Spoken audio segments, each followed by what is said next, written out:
Cisco Isko Moreno Tulugan.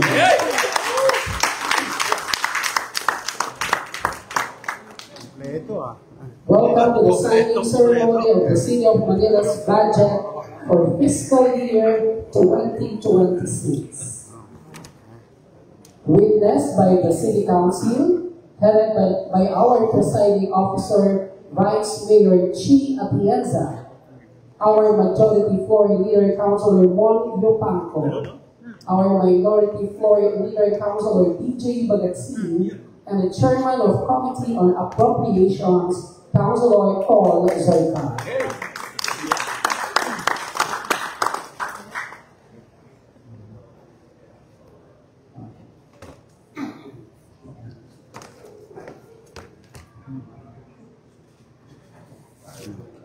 On time Ready to no Friday pa.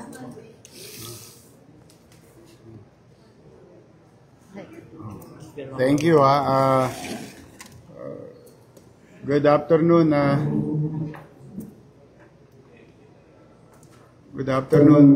ladies and gentlemen, to the people of Manila. I would like to present to you the 2026 budget.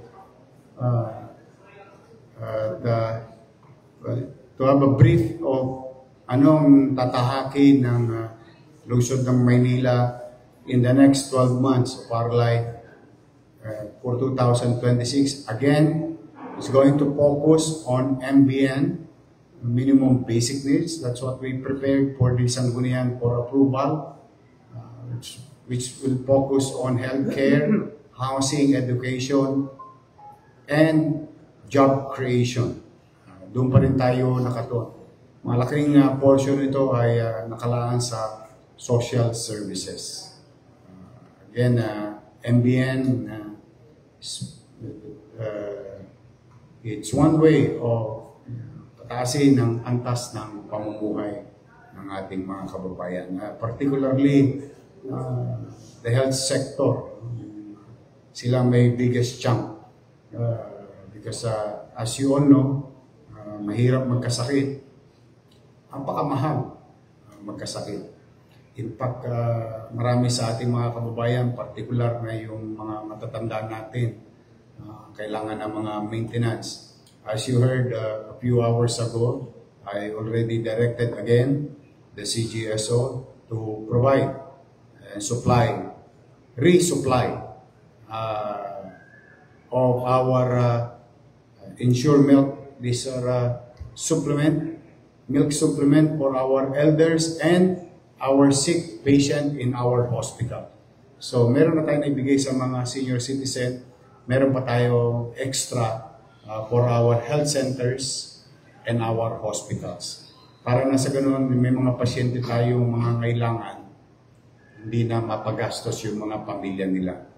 Kasi may mga pasyente na kailangan talaga ng milk supplementation while they're being taken care of in our 7 hospital. So again, I would like to take this opportunity to thank the leadership of Vice Mayor Chi Atienza, to our Majority Floor Leader Mon Yupanco, at Bilis Kilos din ang Chairman ng Appropriation.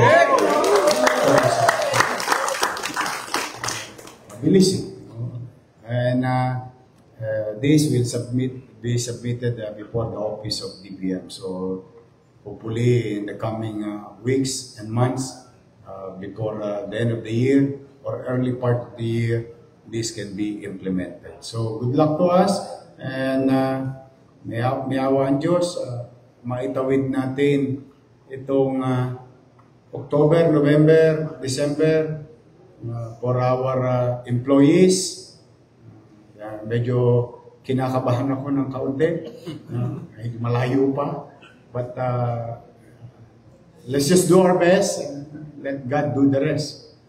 Yun naman ang ating paniniwala na may awa ang Diyos.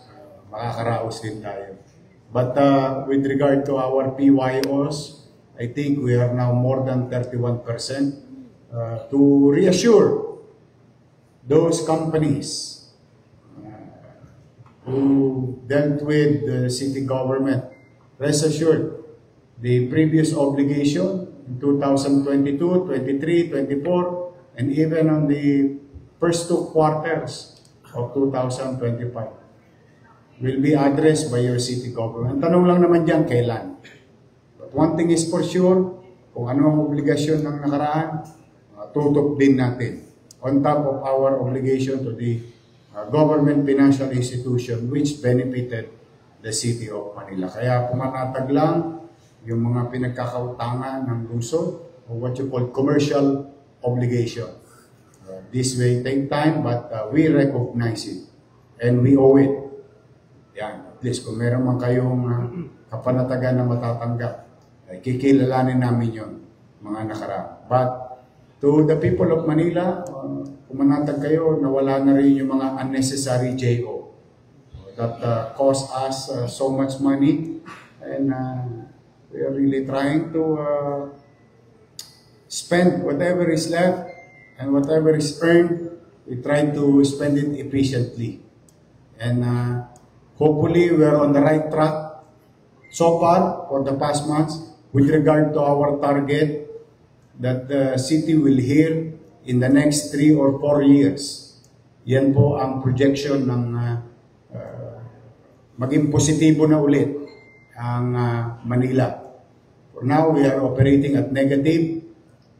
I think about 7 billion pa in PYO. But I think at the rate we are doing right now, rest assured to the people of Manila, baka ma-achieve natin yung 3 years or 4 years na tayo makarecover of what happened in the past. With regard to fiscal management, fiscal decision, fiscal policy, ma-achieve natin yung piso sa piso. Pisong kinita, pisong ginastos. May awa ang Diyos with the leadership of our department heads and respective bureau, especially those income-generating agency. Mukhang on track naman tayo. But we will update you from time to time.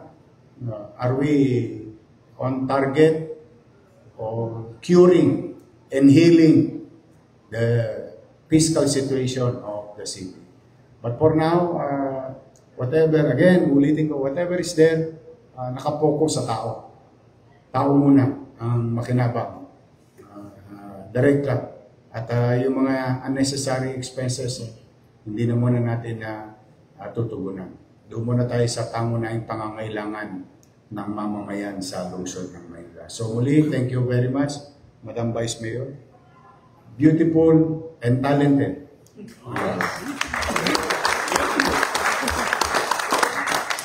Maganda na, magaling pa. And to the members of the City Council, thank you very much. Ayos ba yan? May awa ang Diyos. Again, maraming salamat sa mga taga-Maynila. Binigyan niyo ako ng mga kakamping ko siya. This is the great value of what we are saying during the campaign. Mas binibigyan niyo ako ng mga kasamahan. Mas nagbe-benepisyo ang taong bayan. Kita nyo, mas mabilis. Katatapos lang ng October, we're now signing the budget. Sa maiba-iba yan, kalaunan na eh. But as you know already, even in the past, during my first term, dahil binigyan nyo ako ng mga kakampi, mas mabilis para sa lahat. Mas makakakilos tayo. So again, sa mga kababayan natin sa lungsod, steady lang kayo sa gateway. May awa ang Diyos, makakaraos tayo. Maraming salamat at pagpalain nawa kayo ng buong may kapal. Manila! First, thank you. Mayor Francisco Isko Moreno de Marcos.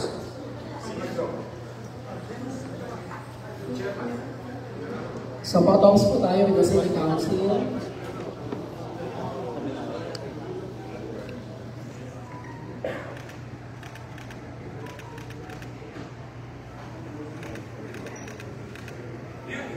Thank you so much.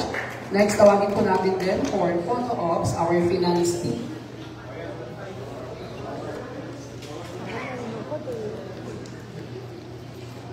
Our City Treasurer, Attorney Paul Vega, Budget Officer, Ms.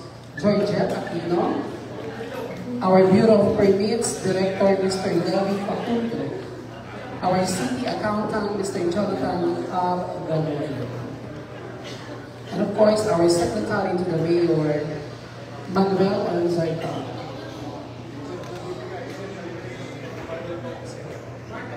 Together with our CPDO Director, Mark De Leon.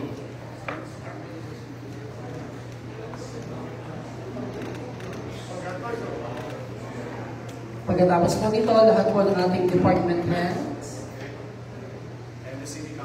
and the City Council. Sige po. Pinaghirapan nyo to. Hindi kayo.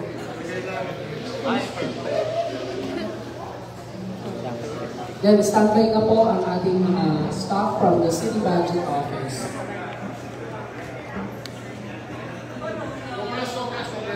Congress po tayo. Sabi mo, kita ko ah. Ready na po ang CDO staff.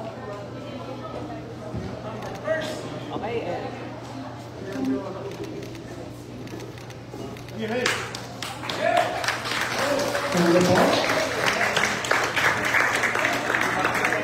CBO staff, please.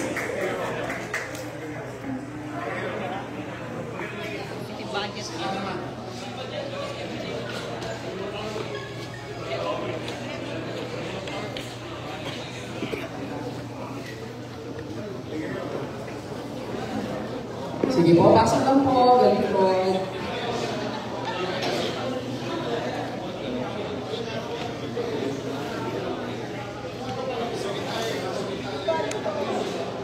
sa kabila po yung iba, sa kabila po. Pasok na po. Sige po. Kabila po yung iba. Yung iba po sa kabila. Lipat po sa kabila iba. Yan.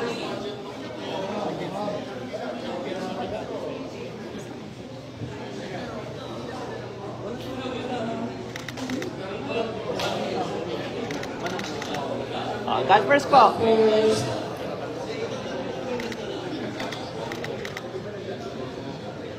Okay po.